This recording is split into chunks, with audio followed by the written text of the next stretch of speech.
What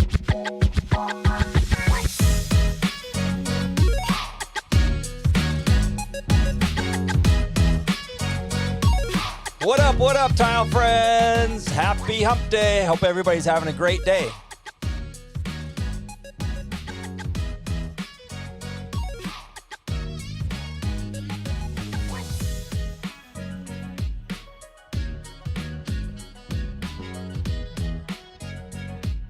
Well, I was looking for a book real quick.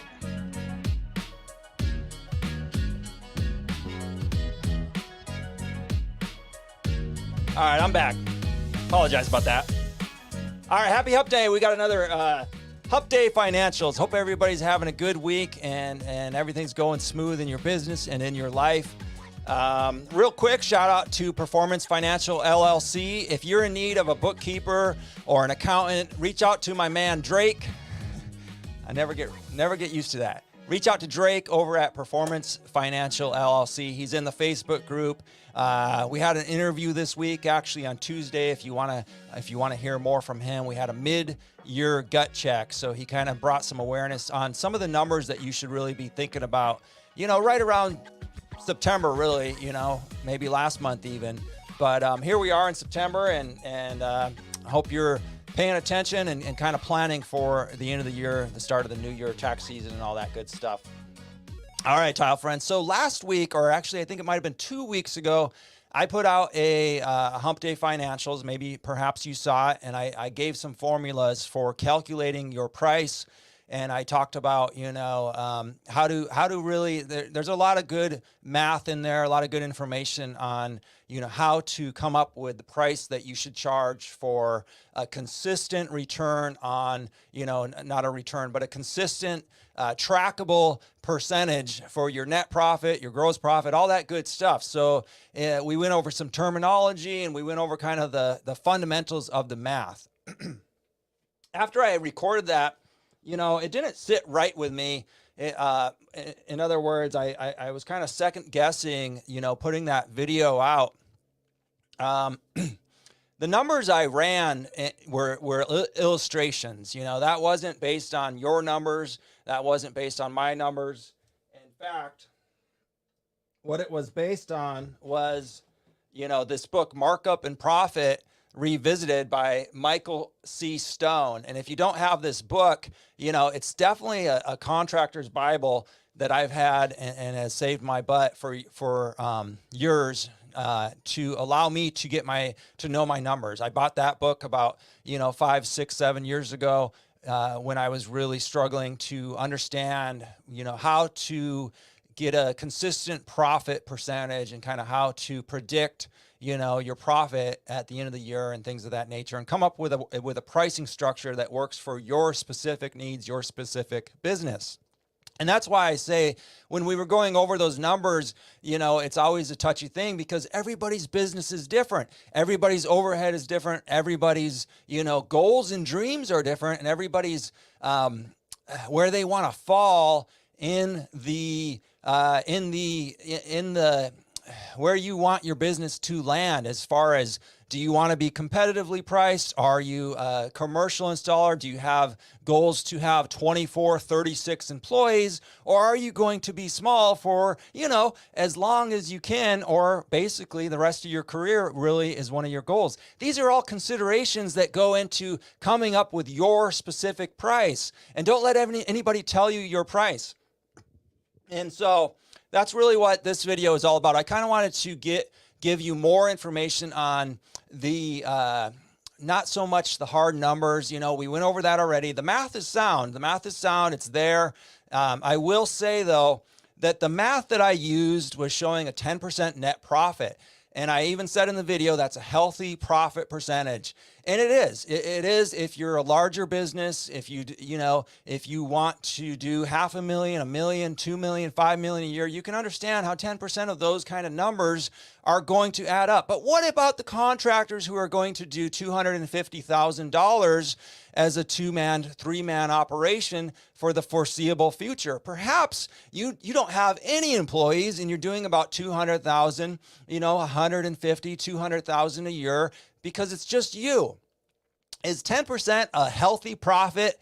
That would put $10,000 to $15,000 in your bank at the end of the year. That's pretty good, but what are you going to do in 20 years? You're going to have $200,000 in 20 years net profit. In 20 years, is that $200,000 going to look like, are you going to be able to buy what you can buy today in 2022? No, you can't even, 200,000, it's not even worth what it was 2 years ago, 3 years ago. It's just worth a little, so in other words, again, it's up to you to decide what that profit percentage is like for you. If those of you, and I'm talking for the last 4 years, I've been talking to the small business owner, the small tile contractor. That's because I was a small tile contractor. That's because you are the backbone of the industry. That's because you suffer the most when it comes to pricing and not ever really getting a chance to slow down and look at the books.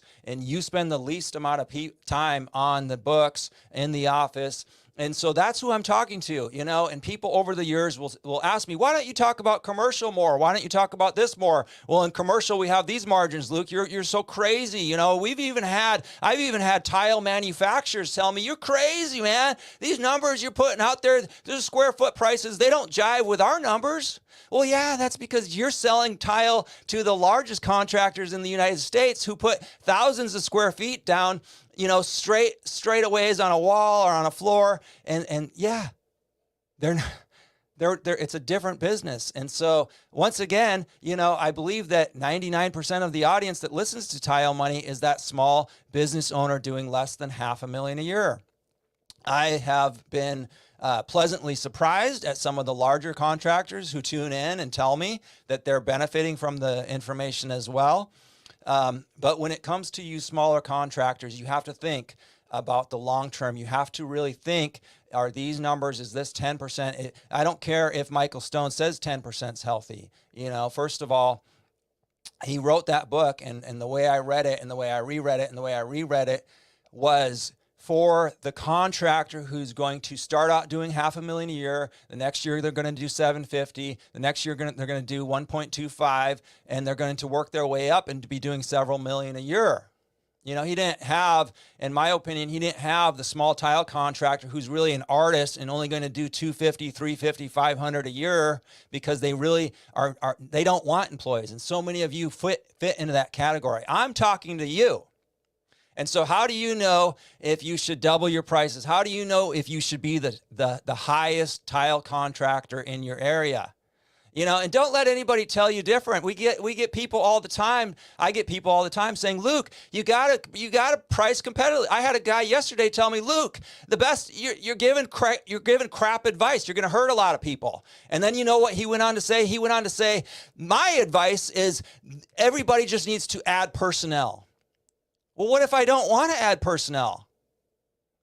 See, that's who I'm talking to. I'm mainly talking to that contractor, that artist who's really suffering. And like I always say, hey, I set out to help the talented installer who was just undercharging. And yes, I've seen it time and time again to where their prices are half what they should be, sometimes less. I experienced it in my business. And when I first got it started in Tile Money, let me tell you, we started talking about numbers and it was a shock to the industry. Most people told me I shouldn't even be doing it. But I refused to believe that sharing, numbers and sharing business insights was wrong. And that's still my stance. It's not wrong. If Burger King and gas stations can look across the street and see their competitors' prices and adjust them, and furthermore, we're talking to a worldwide audience here, but not to get too far off track there. And so how do you know if you should be the highest price contractor? Well, first of all, how long you been doing it? Is this your first or second year? You probably shouldn't be anywhere near the highest price contractor. I don't mind saying that, and I've always said that. You should be ethical. Why do I always say raise your prices? I almost always tie it in when I have time. Like we're talking for 10 minutes, we'll probably talk for 2 more minutes, and then I'm going to say goodbye. When I have a few minutes, not just a quick snapshot, I always say raise your prices to treat your people right, treat your clients right, first and foremost, spend a little more time with them. See, this is what you should have in mind. I want to raise my prices because I want to give them more. I want to give my clients more of myself. I want to hold their hand more. I want to make them feel comfortable. I want to carry that Windex in my truck and clean their front glass door every day so I can get my greasy, thin-set hand. We've talked about all this stuff. In fact, when I interviewed Michael Stone, who wrote that book, I was blown away, man. I was blown away because he didn't give me some secret. See, most people are looking for some secret little key. They want a little key. They just want that easy button, but like I always say, there are no easy buttons in business. Don't believe the easy button. If somebody tries to sell you an easy button, they're lying. There's no easy button. Look, you got to put your time in. You got to come to an understanding of your specific needs and numbers, and you have to, put the work in. And most people, and when I interviewed Michael Stone, I was shocked at how simple he said it was to actually stand out and be a better contractor.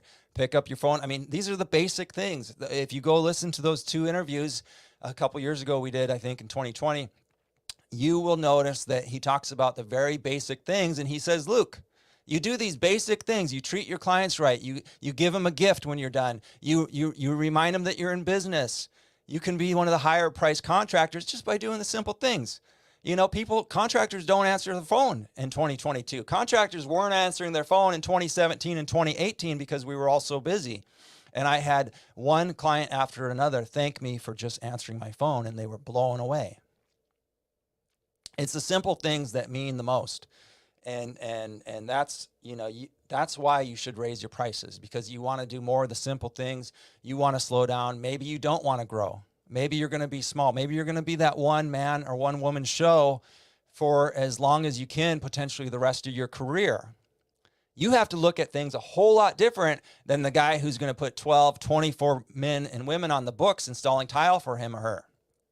Your business has to be completely restructured, because it's all up to you. What happens if you get sick? What happens if you get in an accident? What happens if what happens if you want to retire at 62? Maybe you're putting away 10% of $200,000 for 20 years. That's might not be enough to retire at 55, and if you're going to be a sole installer, you should plan on retiring at 55 because your body is probably going to be ready to retire at 55. And the beautiful thing is, if you're a sole installer today and you're 1, 2, 5 years in business, don't fret, keep it up. If you know your quality's high, and you do all these little things that I'm telling you to do that make a difference for customer service, and you give them an experience, not just tile, but you really find the clients that want an experience. And we're going to have all kinds of naysayers. Just ignore them and go your way, because after the 5th year, after the 10th year, you're going to be the highest priced contractor if that's something you want to do. Now, I talked a little bit about this. We're going over the book positioning, and we're talking about positioning yourself as a higher price contractor or even a lower price contractor. There's nothing wrong with being a low price contractor. If that's what you want to do, go for it. Go for it. That can happen. That can actually be profitable. Like I'm saying, more volume, more bigger jobs, more square footage going in, making money off of each man, but if you want to stay and remain that small tile contractor, you got to think about this differently. It's not your job to be competitive. Yeah, maybe in the first 5 years you're going to be competitive, but always be thinking of, what can I do differently? And if you're going to be in it for the long haul as more of an artist installer, you really have to think about this differently. What can you do that sets you apart? And we talk about all this in that book in our, what would that be, Thursday, I guess, tomorrow, a Thursday book club. We're going to talk about it more. We'll dive into that book positioning more. And we've already gotten 2 or 3 under the belt. So go back and check those out if you want. But those are the things that, you got to keep in mind when you're thinking about your pricing. It's not just about the numbers. Yes, know your numbers. And when I say over and over again, know your numbers, I want you to know your numbers, because I don't want you to listen to me talking about numbers that might not be applicable to you. The math is sound. But your overhead, I can't plug in your numbers to come up with, your price. Only you can do that. And there are considerations that go into pricing that are far beyond competitive. They're far beyond, the 10%. They're far beyond the numbers, and it's easy to see this. I mean, you want to talk about something like hot dogs? Let's talk about hot dogs. You can go buy a 18-pack of hot dogs from Costco. When I was coming up in the trade, I had a boss who ate raw hot dogs for lunch. He didn't even have time to warm it up. He ate 2 or 3, 4 raw hot dogs and went right back to work. Well, you can also go to a premium hot dog experience and get all the toppings you ever want. You have more of a salad or shrimp on top, shrimp cocktail. You can spend $25. You could probably spend $50 on a hot dog. So don't let anybody tell you you can't do something, because it's up to you. Should you be double? Maybe. I can't tell you that, and I never really have. We've had people come into the TileMoney Facebook group and just make a flat out statement, double your prices. It hasn't been me. I will say from time to time that you could be double or triple if you want, quadruple. You could be 10x. You could do whatever you want. That's all I'm doing, is encouraging people to, first of all, know your numbers, know your business, give a good service, and then come up with a business plan that works for you and your life. Because after all, we're all in business because we want to live a life a certain way. We're all in business because we want to reach our financial and personal goals. We're all in business so that we can live a different life. That's why we're in business. And it's your business to choose what you want to price yourself out on. Tile friends, check out Performance Financials, LLC. Drake will help you get to know your numbers. He is a professional. I am not a professional bookkeeper, I barely have a grasp on some of this stuff, but I'm interviewing contractors weekly, and now I'm putting out these videos because I really have a desire to help tile contractors, and I've opened up a platform to do that. When we first started the TileMoney podcast, I remember people sharing their numbers for showers, and it was hovering around 3,000 on average. And yeah, I said it should be double that, and I started talking about the $5,000 shower. Now I'm talking about the $6,000 and the $8,000 shower, starting price points. I don't mind talking about that, because maybe those numbers don't work for you. Maybe you're just starting out. Maybe you're in a highly competitive area. Maybe you don't mind putting in $3,000 showers in 2022 because it works for your goals and your business. I don't know. Figure it out. But ultimately, we're going way long. All right, tile friends, I've said enough. I appreciate y'all tuning into this, and I hope you have an enjoyable evening. And go to Performance Financial LLC if you're in need of a bookkeeper. If you don't have a bookkeeper, you might need one. The link is in the show notes. We'll talk at you later tomorrow.